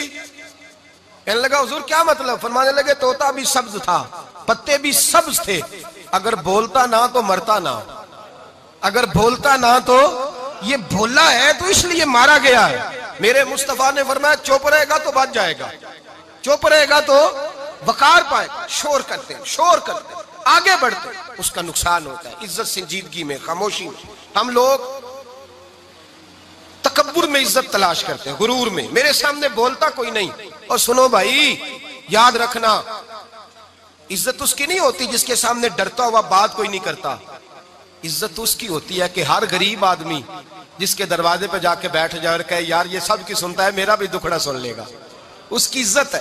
جس کے قدموں میں بیٹھ کے لوگ دکھ سنا لیں کہ نہیں یہ عشق شوئی کرنے والا، جس کے پاس بچے بھی نہ آئے بیٹے بھی نہ آئے، عزت تکبر میں نہیں۔ سنو میرے رسول پاک سید عالم صلی اللہ تعالی علیہ وسلم 3 لفظ حضور کے، 3 لفظ، اور یہ آج نہ راٹ لینے آپ نے، موسم بھی بڑا حسین ہے اور آج رمضان المبارک کا ایک کشرہ بھی گزر رہا ہے۔ اللہ پاک ساری رحمتیں ہمیں عطا فرمائے، سارا کرم اللہ نصیب فرمائے۔ یہ رٹ لیں، میرے نبی پاک نے فرمایا 3 کام کرو تمہیں فائدہ ہوگا۔ حضرت عبد الرحمن ابن عوف فرماتے ہیں میں نے اس کا تجربہ کیا اس حدیث کا، اور آپ فرمایا کرتے تھے مجھے اللہ کی عزت کی قسم جو میرے نبی نے کہا حق اور سچی کہا ہے، حق اور سچ کا ہے۔ حضور سید عالم صلی اللہ علیہ وسلم نے فرمایا صدقہ دینے سے مال کم نہیں ہوتا، صدقہ دینے سے مال جی کیا کرنے سے، یہ وعدہ ہے نبی پاک کا، صدقہ دینے سے پیسے، اچھا بتائے نا جی مجھے 1000 میں سے 500 دے دیا تو باقی کتنے رہ گئے؟ تو حضور فرما رہے ہیں کم نہیں ہوتے۔ 1000 دے دیا تو باقی کتنا بچا؟ نہیں بھائی، میرے محبوب فرماتے ہیں تو اللہ کے رستے میں 1 دے وہ تجھے 700 گنا کر کے واپس عطا فرمائے گا۔ نبی پاک نے فرمایا صدقہ دینے سے مال کم نہیں ہوتا، اور فرمایا معذرت کرنے سے عزت میں کمی نہیں آتی، معذرت کرنے سے عزت میں کمی، اللہ اکبر، معذرت کرنے سے عزت میں کمی، اور حد کر دی میرے حبیب نے، فرمایا تو رب کی رضا کے لیے عاجزی کر، تیرے نبی کا وعدہ ہے اللہ تجھے عزت عطا فرما دے گا، تو جھک جا اللہ کی رضا، عاجزی اختیار کر، سادگی اختیار کر، سادگی عاجزی کر، تجھے اللہ 2 باتیں اس میں ارشاد، ایک معذرت کر غلطی ہو جائے، اور دوسرا پہلے عاجزی کی بات سنے۔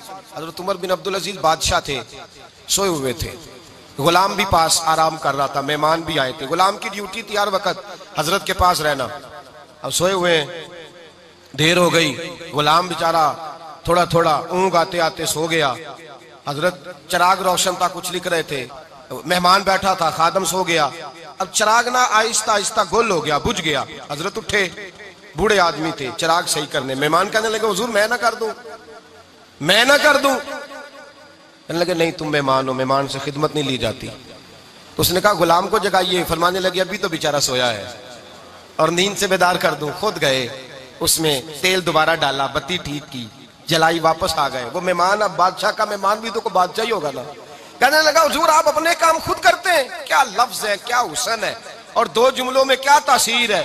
آپ فرمانے لگے ہاں میں اپنے کام خود کرتا ہوں، جب میں گیا تھا تب بھی عمر بن عبدالعزیز ہی تھا، اور جب چراغ صحیح کر کے واپس آیا ہوں تو پھر بھی عمر بن عبدالعزیز ہی ہوں، میرے اندر کوئی تبدیلی آئی، میں وہی ہوں جو گیا تھا۔ حضرت سیدنا فاروق اعظم رضی اللہ تعالیٰ عنہ فرماتے میں بیٹھا تھا، اور ابھی 3 دن ہوئے تھے نبی پاک صلی اللہ علیہ وسلم کے وصال ظاہری کو، میں بیٹھا ہوا تھا، 2-3 بچیاں آ گئی، اور حضرت ابو بکر صدیق رضی اللہ تعالیٰ عنہ کے سامنے آ کے بیٹھ کے رونے لگی، جناب صدیق اکبر رضی اللہ تعالیٰ عنہ کا بچیوں روتی کیوں ہو؟ تو کہنے لگے آپ خلیفہ بن گئے ہیں، جب سے ہمارے ابا کا انتقال ہوا تھا ہمارا ذریعہ معاش یہ تھا کہ ہم نے بکریاں رکھی ہوئی تھی، آپ روز آتے تھے بکریوں کا دودھ ہوتے تھے، ہم پی بھی لیتی تھی، بیچ کے گزارا بھی کر لیتی تھی، اب آپ تو خلیفہ بن گئے، کون آیا کرے گا؟ تو حضرت ابو بکر صدیق فرمانے لگے تمہیں پتہ ہے جو خلیفہ ہوتا ہے وہ تو خادم ہوتا ہے قوم کا، میں آیا کروں گا۔ حضرت ابو بکر صدیق روزانہ اٹھتے عصر کے بعد اور جاتے، خلیفہ ہونے کے باوجود ان بچیوں کی بکریوں کو پکڑتے، دودھ دھوتے، ان کے گھر میں دے کے آتے۔ حضرت فاروق اعظم جب بھی دیکھتے تو کہتے ابو بکر تو پیچھے آنے والوں کے لیے رستہ بڑا مشکل کر رہا ہے، بڑا مشکل کر رہا ہے، جگر راہ وفا میں نقش ایسے چھوڑ آیا ہوں، میں جس منزل سے گزرا ہوں وہ اب تک یاد کرتی ہے۔ حضرت سلمان فارسی رضی اللہ تعالیٰ عنہ صوبے کے گورنر تھے، سادہ سا لباس پہن کر، سادہ سا، بس اسٹاپ پہ کھڑے تھے، جہاں سے لوگ اندر داخل ہوتے تھے، جہاں سواریاں باندھی جاتی تھی، آج ہم اپنے زبان میں اسے بس اسٹاپ کہتے، باہر کھڑے تھے، کوئی مہمان آ گیا کسی کا، اس نے دیکھا سادے سے کپڑے ہیں، خستہ سی حالی ہے، اس نے سمجھا کوئی کلی ہے شاید معاذ اللہ، کوئی ملازم ہے، کہنے لگا وہ خادم ادھر آؤ، ادھر آؤ، آپ قریب گئے، کہنے لگے میرا سامان اٹھاؤ۔ امام غزالی فرماتے ہیں جب تو علم پڑھنے بیٹھتا ہے تو یہ بھی خیال کرنا تیرے اندر تکبر کا بوٹا نہ لگ جائے، عاجزی اختیار کرنا، عاجزی، سر پہ رکھا ہوا ہے سامان، حضرت سلمان فارسی نے، گورنر صاحب نے، اس آدمی کا، مہمان کا سر پہ سامان رکھا اور جا رہے، سنو اور غور کرو، جب جا رہے تھے جو آدمی بھی ملتا گورنر صاحب ہمیں دے دے، مہمان پریشان ہو گئے، کہنے لگے حضور آپ گورنر ہیں؟ فرمانے لگے نہیں، یہ تو میرا دنیا داری کا نام ہے جو ان لوگوں نے رکھا ہوا ہے، اصل میرا نام وہی ہے جو تو نے لے کے پکارا ہے، اصل نام وہی ہے، تو نے کہا غلام ادھر آ۔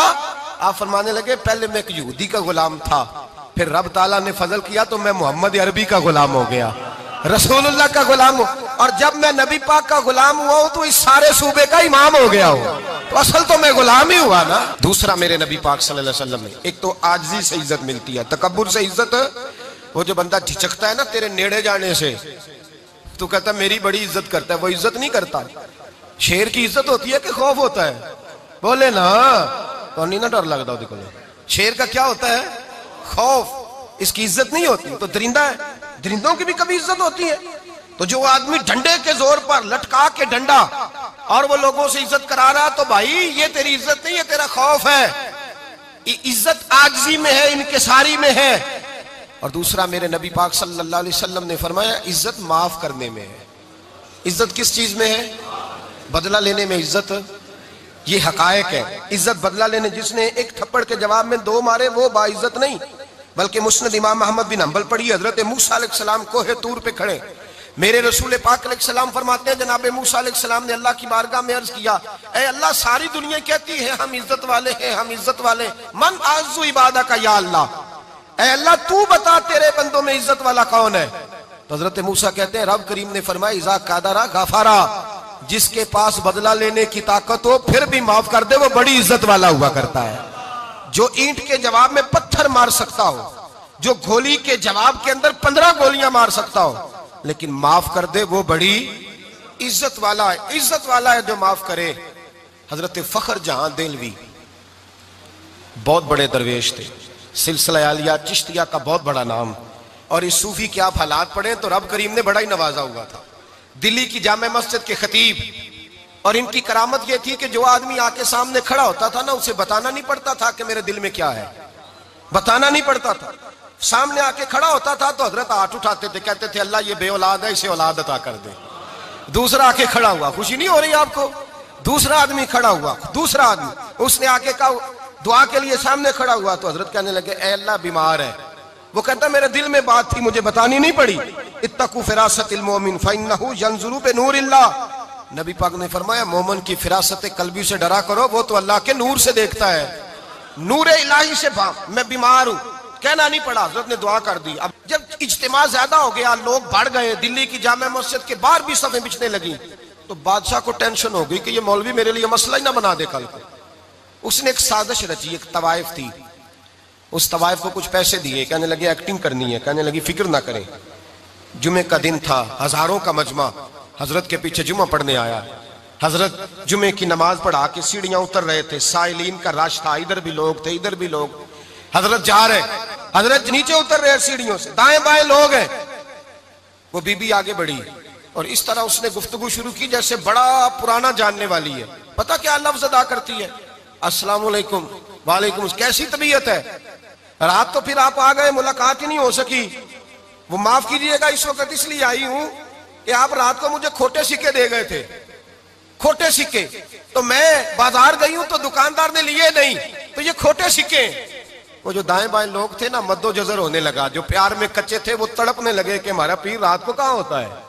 ہم نے تو کبھی پوچھا ہی نہیں, ہم تو سمجھتے ہیں حجرے میں ہوتا ہے, یہ رات کو کہاں ہوتا ہے, کہاں ہوتا ہے رات کو. جنہ اندر عشق سمایا اونا نہیں پاج جانا. سارے ایسے نہیں ہوتے. جنہ اندر عشق سمایا اونا نہیں پاج جانا, تے پاویں سونے ملن ہزارہ آسانی یار بٹونا. کچھ تو کھڑے تھے, کہنے لگے جو مرضی بھی ہو جائے, جو ہم نے دیکھا ہے وہ دیکھ ہی کوئی نہیں سکتا, کوئی جو مرضی. کچھ مد و جزر کا شکار ہے. حالات بدلنے لگے. اب وہ بی بی اس طرح گفتگو کر رہی ہے جیسے بڑی پرانی جاننے والی ہے. کہنے لگی کھوٹے سکے دے گئے تھے, دکاندار نے لیے نہیں. حضرت کے چہرے پہ کوئی شکن نہیں آیا. آپ نے اپنا ہاتھ اٹھایا, جیب میں ڈالا, الٹا ہاتھ, پیسے نکالے اور سیدھا ہاتھ اس بی بی کے سر پہ رکھا.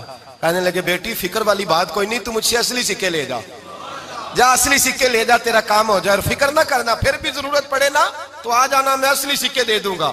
یہ لفظ کہہ کے حضرت نیچے اترے تو وہ دوڑی ہوئی آئی, پلٹ کے آئی, پیروں میں بیٹھی. کہنے لگی بابا تو کس مٹی کا بنا ہے, کس نور سے تیری تخلیق ہوئی ہے, کس حسین مزاج کا تو مالک ہے.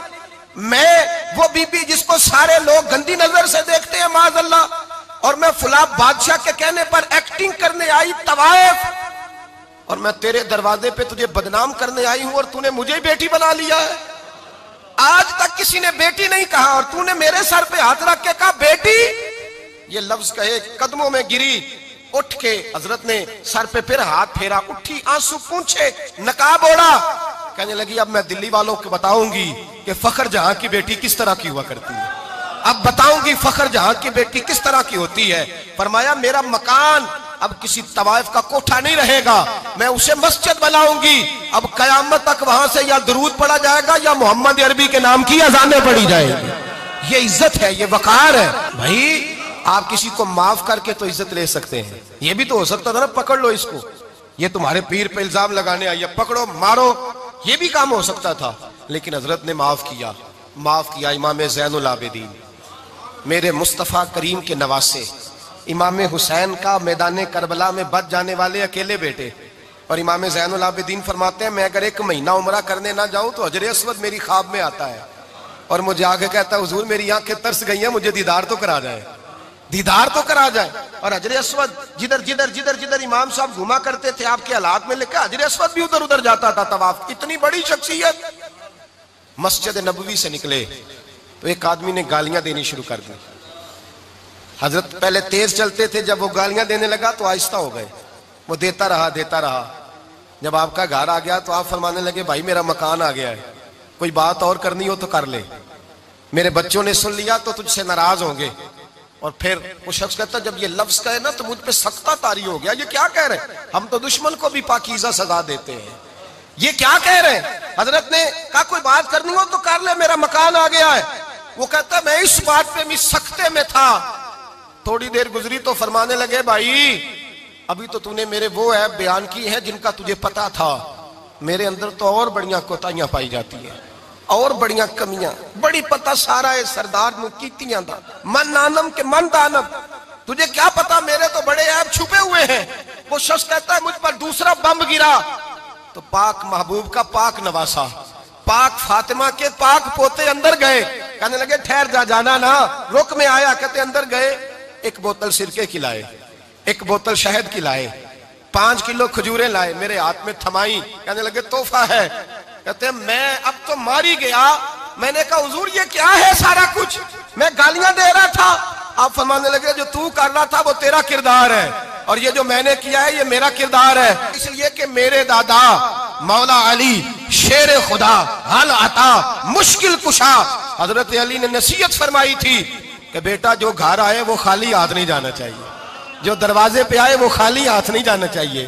حضرت پیچھے پلٹے تو وہ پیروں میں بیٹھ گیا، کہنے لگا حضور میں نے حسین کو نہیں دیکھا، میں نے علی فاطمہ کو نہیں دیکھا، میں نے مصطفیٰ کو نہیں دیکھا، پر آپ کو دیکھ کے لگتا ہے کہ ان کے اخلاق کتنے اعلیٰ ہوں گے، کتنے اعلیٰ ہوں گے۔ میں لعنت بھیجتا ہوں اس پر جس نے مجھے کہا تھا کہ زین العابدین کو برا کہو، کائنات میں اگر قصیدے پڑھنے چاہیے تو مصطفیٰ کی آل کے پڑھنے چاہیے، اگر تعریف کرنی چاہیے تو رسول اللہ کی آل کی کر، تیری نسل پاک میں ہے بچہ بچہ نور کا، تیری نسل پاک میں ہے بچہ بچہ نور کا، تو ہے نے نور تیرا سب گھرانہ نور کا۔ فرمایا آپ تو تعریف کے، تو بھائی یاد رکھیں آپ بدلہ لے کے عزت نہیں کرا سکتے، عزت تو معافی میں ہے، معافی میں عزت ہے۔ حضرت بایزید بستامی کے ساتھ یہودیوں کا پیشوا رہتا تھا، زیادہ تر مخالفتیں حسد کی وجہ سے ہوتی ہیں، حسد بنیادی وجہ ہوتی ہے۔ قرآن مجید نے کہا محبوب تیرے ساتھ جو زیادتی کرتے ہیں، معاذ اللہ بے ادبی کرتے ہیں، حسد من عند انفسہم، ان کے دلوں میں تیرا حسد ہے۔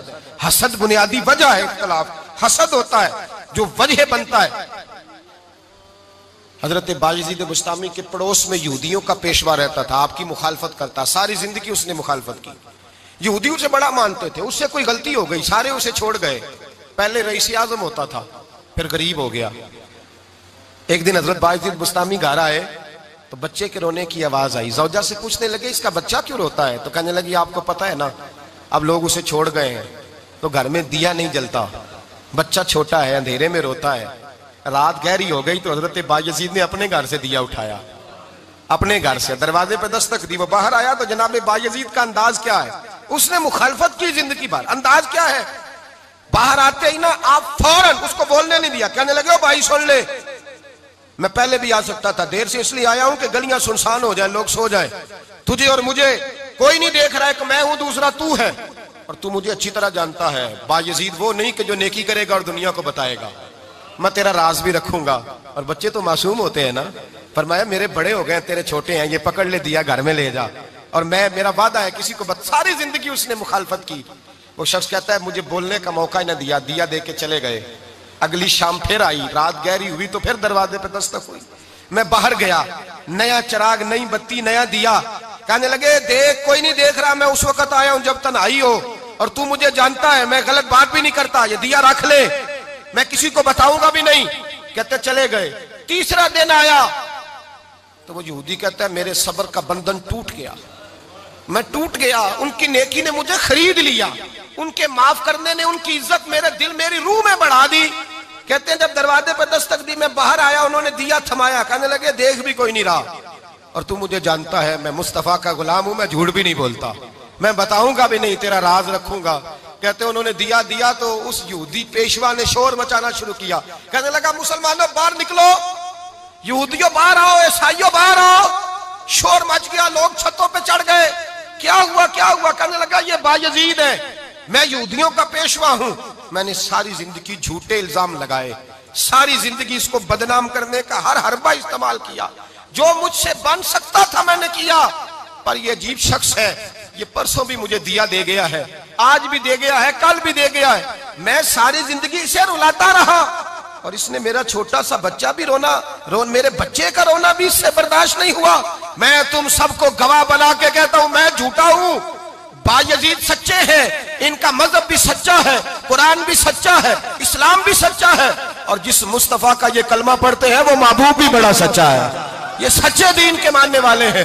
کہنے لگے میں تمہیں گواہ بنا کے مصطفیٰ کا کلمہ پڑھتا ہوں اور تمہیں بتاتا ہوں کہ آؤ سارے در رسول پہ جھک جائے۔ بھائی یاد رکھیں، سمجھیں، غور کریں، عزت درگزر سے، اب اس پر میں زیادہ بات نہیں کر سکتا، عزت درگزر سے ملے گی۔ ایک تو آپ کو عزت عاجزی سے ملے گی، تقوی سے ملے گی، عزت درگزر سے ملے گی، عزت قناعت سے ملے گی، عزت کم بولنے سے ملے گی۔ اور اگر زیادہ عزت لینی ہے اور عزت اتنی لینی ہے کہ چھا جاؤ دنیا میں، اگر چھا جانے کا شوق ہو نا تو پھر رب فرماتا ہے میرے مصطفیٰ کی غلامی کرنا، پھر میرے نبی کے ہو جاؤ، قل ان کنتم تحبون اللہ فاتبعونی یحببکم اللہ۔ فرمایا تم میرے نبی کے ہو جاؤ، دنیا بھی تمہاری اور دنیا بنانے والا خدا بھی تمہارا ہو جائے گا۔ تم میرے غلامی مصطفیٰ میں عزت ہے، رسول اللہ کی نوکری میں، اور قسم اللہ کی بڑی عزت ہے، بڑی عزت ہے، بڑا وقار ہے، بڑا پیار، بڑا حسن ہے، بڑی رعنائی ہے، بڑا ٹھہراؤ ہے۔ یار وہ جو لوگ کہتے ہیں نا میں پتہ نہیں کون ہوں، کہاں کا رہنے والا ہوں، یار نہیں لوگ پوچھتے تو کون تھا، تیری برادری کیا ہے، تو کہاں کا ہے، نہیں پوچھتے۔ تیرے لبوں پہ اگر ذکر مصطفیٰ ہے تو دنیا تیری غلام ہے، اگر تو حضور کا ہے تو پھر سارے دامن مصطفیٰ سے جو بھی لپٹا وہ یگانہ ہو گیا، اور جس کے حضور ہو گئے اس کا زمانہ ہو گیا، جس کے حضور ہو گئے اس کا۔ اقبال کہتے ہیں قوت عشق سے ہر پست کو بالا کر دے، اور دہر میں اس میں محمد سے اجالا کر دے، اور کی محمد سے وفا تو نے تو ہم تیرے، کی محمد سے وفا تو نے تو ہم تیرے، یہ جہاں چیز ہے کیا لوح قلم تیرے۔ رسول اللہ کی غلامی عزت دیتی ہے، نبی پاک کی نوکری، اللہ کرے آپ بول پڑے آمین کہنا، نبی پاک کی غلامی عزت دے، حضور کی غلامی۔ یار بندہ بالکل بے عمل ہونا، بالکل تو میری طرح داڑھی رکھ کے پگڑی باندھ کے باس میں بھی چڑھ جائے تو کئی لوگ سیٹیں خالی کر دیتے ہیں، کہتے ہیں بزرگوں یہاں آ جائیں، حضرت جی یہاں آ جائیں، تو پھر عزت کس چیز کی ہوئی؟ سنت مصطفیٰ کی ہوئی نا، پھر عزت نبی پاک کی سنت کی ہوئی نا، وقار کی ہوئی نا۔ ایک صاحب، ایک بچے نے داڑھی رکھ لی تو مجھے آ کے کہنے لگے حضرت جی لوگ بڑے بڑے لقب دینے لگے ہیں۔ میں نے کہا کیا؟ کوئی کہتا ہے حضرت صاحب، کوئی کہتا ہے قاری صاحب، کوئی کہتا ہے حافظ صاحب، کوئی کہتا ہے علامہ صاحب۔ تو میں نے کہا تیری موج نہیں بن گئی، 4 سالوں میں حفظ ہوتا ہے، تجھے مفت کا لقب مل گیا ہے، سے نظامی 8 سال میں ہوتا ہے، مفت کا علامہ بن گیا ہے، تجھے وقار نہیں دے دیا اللہ تعالیٰ نے، عزت۔ میرے اعلیٰ حضرت فرماتے ہیں عزت در رسول پہ ہے، عزت حضور کی۔ اور اعلیٰ حضرت نے ایک بات لکھی ہے بڑی قیمتی، اور میں نا جب کبھی پریشان ہوتا ہوں نا تو میں یہ والی بات کھول کے پڑھتا ہوں اعلیٰ حضرت کی، یہ بات ڈھارس بندھاتی ہے، ڈھارس توانائی دیتی ہے، پورا مضمون باندھا ہے۔ اعلیٰ حضرت کہتے ہیں بیروپیہ تھا مداری، روپ بدل بدل کے دکھایا کرتا تھا، بادشاہوں سے انعام لیتا تھا۔ ایک دن اورنگزیب عالمگیر کے پاس آ گیا، کہنے لگا میں روپ بدلوں گا، اگر آپ پہچان نہ سکے تو میں انعام لوں گا۔ آپ نے فرمایا میں کوئی ایسے ویسا بادشاہ نہیں، کہا مجھے دھوکہ دینا مشکل ہے، کہا نہیں میں روپ بدلوں گا۔ حضرت اورنگزیب عالمگیر بڑے نیک بادشاہ گزرے، بڑے پرہیزگار آدمی، وہ بے روپیہ کہنے لگا میں روپ بدلوں گا، آپ نہیں پہچان سکیں گے۔ فرمایا چل جتنا تیرے اندر زور ہے لگا لے۔ حضرت نے اعلان کیا کہ میں نے فوجی بھرتی کر دیں، 2 ماہ کے بعد ٹیسٹ ہوگا۔ وہ 2 مہینے دوڑتا رہا، رنگ روپ بناتا رہا، آیا ٹیسٹ دینے،